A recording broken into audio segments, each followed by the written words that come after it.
Oke, kali ini adalah pertemuan ke-8 tentang sistem informasi bisnis. Ya, di pertemuan ke-8 itu kita akan bahas tentang value creation with IS. Yang sebelumnya kita adalah tentang value creation and strategic IS. Nah, tapi kalau ini value creation with IS lebih memfokus bagaimana membuat sebuah nilai manfaat dengan teknologi informasi. Nah, di bagian ini nanti ada beberapa cara atau model untuk kita bisa gunakan untuk kita mencari tahu bagaimana menambahkan value. Ya. Domino case ini maksudnya gini, perusahaan pizza Domino, ya, dimana ini sebenarnya saya awal untuk diskusi ya, jadi nanti boleh dibaca bahwa apakah kamu percaya bahwa Domino mengembangkan aplikasi pakai smartwatch untuk melakukan pemesanan pizza itu termasuk dari IT Dependent Strategic Initiative. Ya, silakan dijelaskan. Nah, lalu, do you believe that this initiative has the potential to create a... Apakah inisiatif dengan membuat aplikasi di smartwatch untuk bisa memesan pizza itu punya potensial added value? Lalu, do you believe that the Domino Smartwatch Ordering Initiative improve customer service? Apakah dengan adanya pemesanan smartwatch melalui pemesanan pizza melalui smartwatch itu meningkatkan pelayanan konsumen? Dan what would you do next if you were put in charge of the initiative? Jadi kalau Anda berada di posisi itu, ya sudah ada inisiatif itu, apalagi yang kedepannya yang ingin Anda buat seperti itu. Nah, boleh coba dibaca dulu cerita domino case yang ada di buku di chapter 8-nya. Nah, lalu bagaimana meng-create sebuah nilai atau manfaat atau value ya creation dengan IT?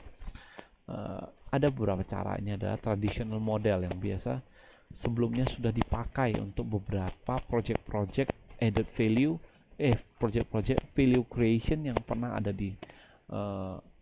dicatat ya di dunia ini. Nah, yaitu dengan model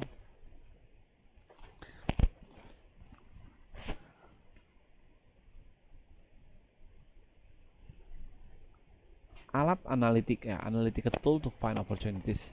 Jadi yang namanya value creation atau value added itu kan kita mau mengembangkan sebuah manfaat, tapi kita duluan cari tahu potensi apa yang bisa kita kembangkan sehingga bisa memberikan manfaat. Nah, pertama itu adalah industry analysis ya, kesempatan atau opportunity. Industry analysis it can be used to surface opportunities to introduce IT dependency. Jadi industry analysis itu sebenarnya adalah, kalau gambaran dari buku kita bisa tahu bahwa kondisi atau laporan-laporan tertentu yang beredar di perusahaan. Jadi contoh nih, kita mengkaji perusahaan kita dengan laporan-laporan yang sudah ada sebelumnya. Dari sana mungkin kita ada gambaran untuk inisiatif kedepannya seperti apa. Nah, kita mencari peluang tersebut, kita menemukan peluang tersebut, lalu kita gunakan IS untuk mendukung mencapai peluang tersebut. Value chain ini adalah tentang bagaimana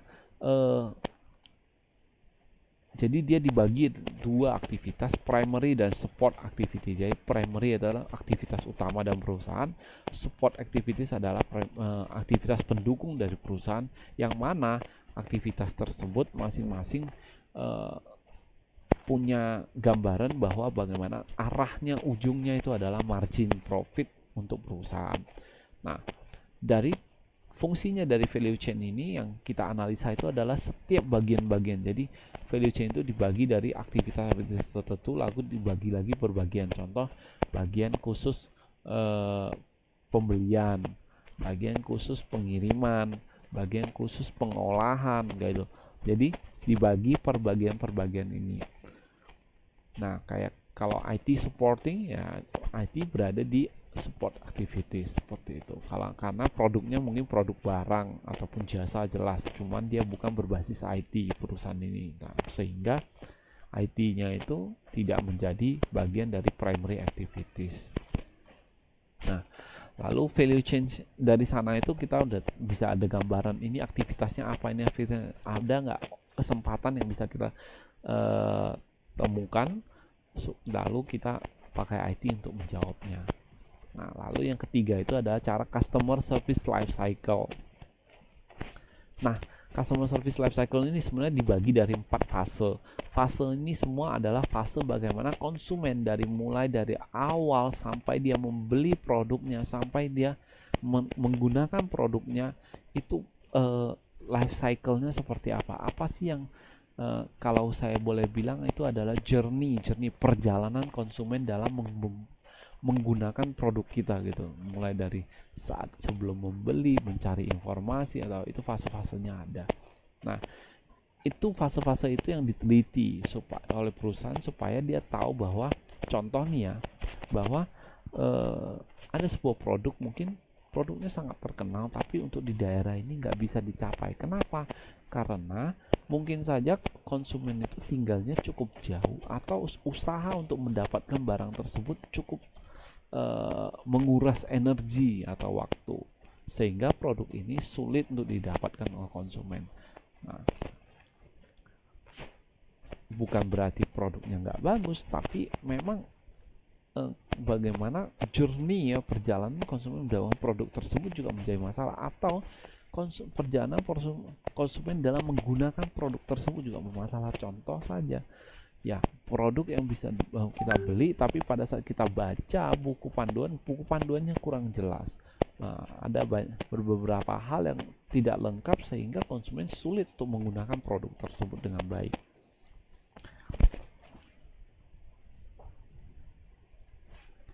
Nah, industry analysis itu ya dibagi 5 ya, yang tadi potential entrance, supplier, buyer, dan substitute. Jadi kita bisa sebut potential entrance itu adalah potensial pesaing baru gitu, pesaing baru yang bakal masuk dalam industri ini. Kalau industri competitor yang memang sudah ada kompetitornya, sekarang udah ada gitu, memang rivalnya kita gitu. Lalu buyers, pembeli, supplier, seperti itu. Nah, operational perusahaan itu bagaimana bentuknya, kita analisa lagi yang seperti ini, lingkungan industri kita, akhirnya kita tahu bahwa opportunity apa yang bisa kita dapatkan. Nah, lalu yang tadi saya sebut value chain, primary activity dan supportive activity. Primary activity dan supportive activity. Nah, ini bagian-bagian ini yang dianalisa bahwa mana saja yang memang bisa membawa aktivitas apa saja yang memang bisa menjadi opportunity ya kepada perusahaan, makanya dianalisa di bagian ini. Lalu customer service life cycle. Nah, ini yang saya sebut tadi, requirement, acquisition, ownership, retirement. Nah, ini masing-masing punya 4 fase. Nah, fase-fase inilah yang nanti akan menggambarkan bahwa customer journey-nya bagaimana, konsumen bagaimana menggunakan produk ini sampai konsumen meninggalkan produknya atau dia buang, mungkin selesai pakai dia buang. Makanya kenapa ada produk-produk yang memang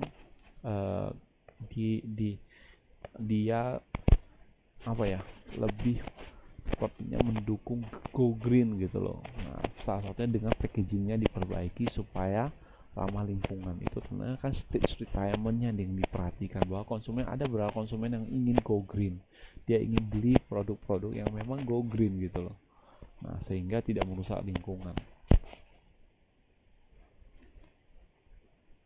Nah, yang penting di buku nanti juga akan banyak yang dijelasin stage itu apa yang kita lihat lagi ya, lebih jelas.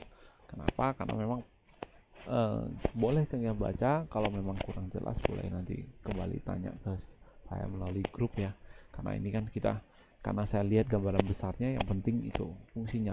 Nah, kenapa kita harus mengetahui tools seperti ini? Jadi gini, bahwa kita tahu value creation, kita tahu bahwa kita harus bisa menemukan bagaimana memberikan manfaat tambahan terhadap perusahaan, ya, baik maupun produknya, jasanya, atau lingkungan selainnya yang bisa diberikan. Nah,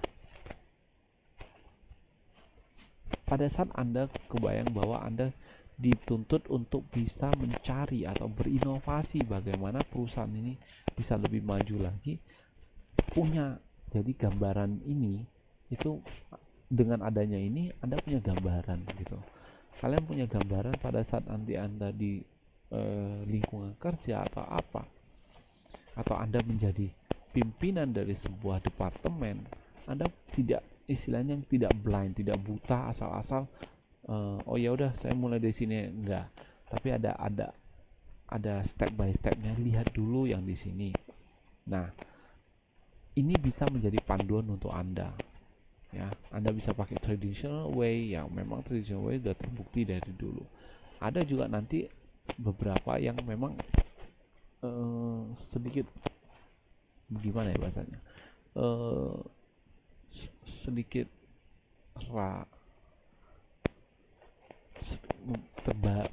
baru deh caranya, yang memang out of the box gitu. Nah, sehingga nanti bisa dicoba disesuaikan, tapi minimal dengan mengetahui cara-cara ini kita punya arah. Nah, di sini disebutkan bahwa traditional models not old models. Jadi ingat bahwa traditional model itu bukan berarti model yang harus udah bisa ditinggalkan. Salah satu contohnya adalah value chain dan CSLC itu adalah complementary, ya.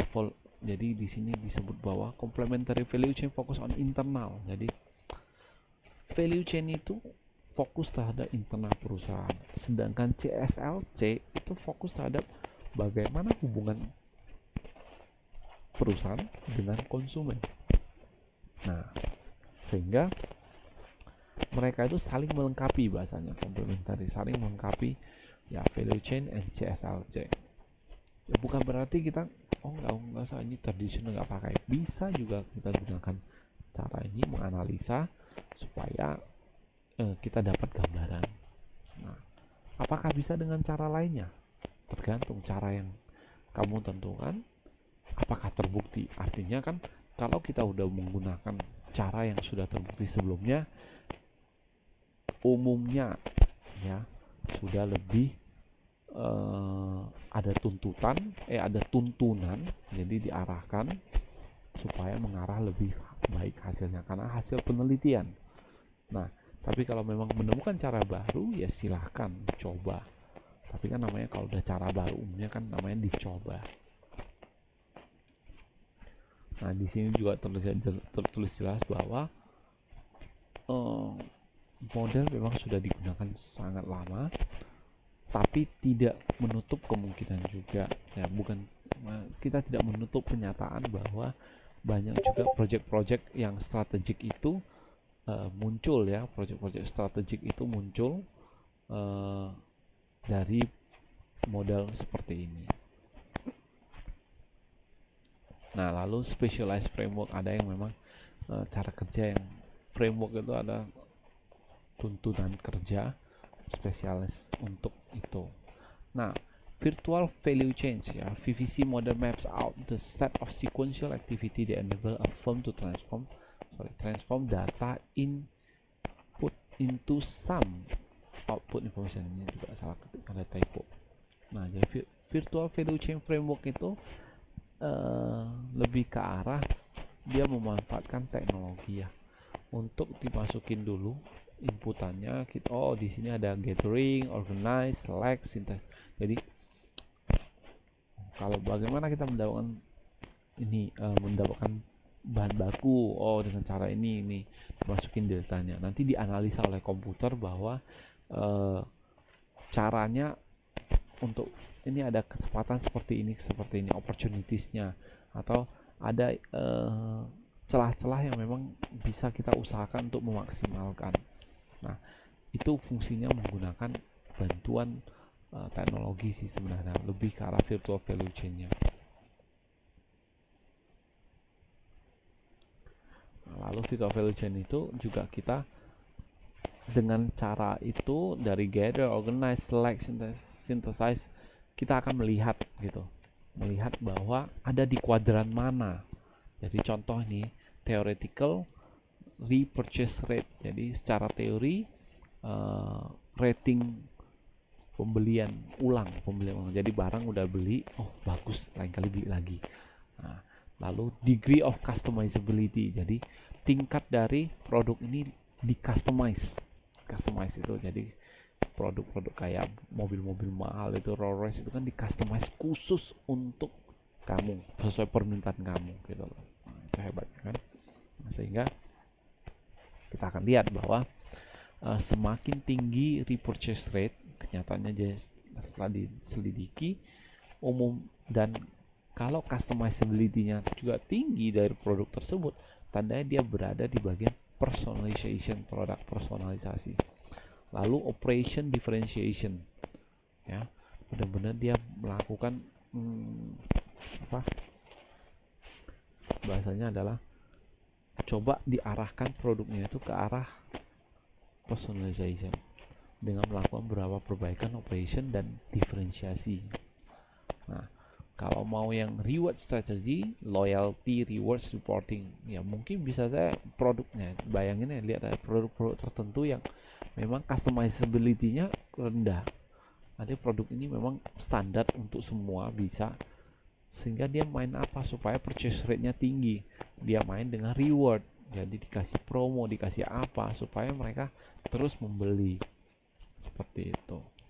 Nah, lalu kalau customize-nya tinggi, ya, tapi repurchase rate-nya nggak terlalu tinggi, nah, kayak acquisition strategy, artinya dia bisa mencari peluang-peluang pasar yang lain gitu loh, untuk bisa meningkatkan purchase rate-nya. Mungkin dia produknya customizable, jadi contoh nih, mobil yang customize itu ya pasarnya tidak di sini gitu, dia harus cari pasar yang memang orang-orang mampu, yang supaya purchase rate-nya itu naik. Nah, lalu di sini ada tentang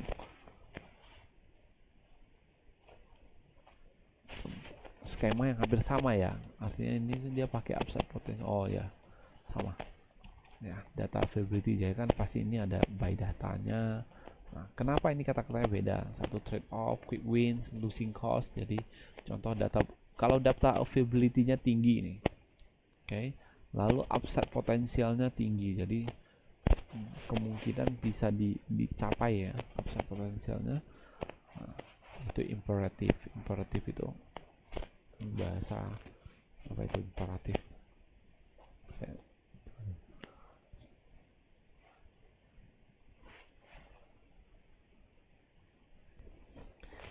Jadi dia tentang imperatif itu sebenarnya untuk penting ya, sangat penting. Jadi kalau data yang tersedia untuk produk tersebut, data jualan yang tinggi ya, tanda potensialnya itu juga dianggap dia tinggi, tanda ini menjadi sesuatu yang penting yang kita kejar, seperti itu. Lalu ada trade off ya, kalau ini oke-nya, lalu cuma datanya nggak data jualannya nggak apa, tapi dia punya nilai untuk punya potensial untuk digapai, sehingga ya udah lakukan trade off. Mungkin trade off itu kan fokus area, oh ya udah kita gantikan dengan ini untuk mendapatkan ini gitu. Nah, lalu quick wins ya, kalau datanya udah ini akan lebih cepat untuk memenangkannya, cuman dia potensialnya ya nggak terlalu tinggi, dia hanya yang penting menang gitu, menangin pasar atau apa. Oke, nanti bisa silahkan dibaca-baca di buku, saya nggak tulis lagi dengan jelas, nanti boleh bertanya ya. Oke, terima kasih sampai di sini, semoga bermanfaat.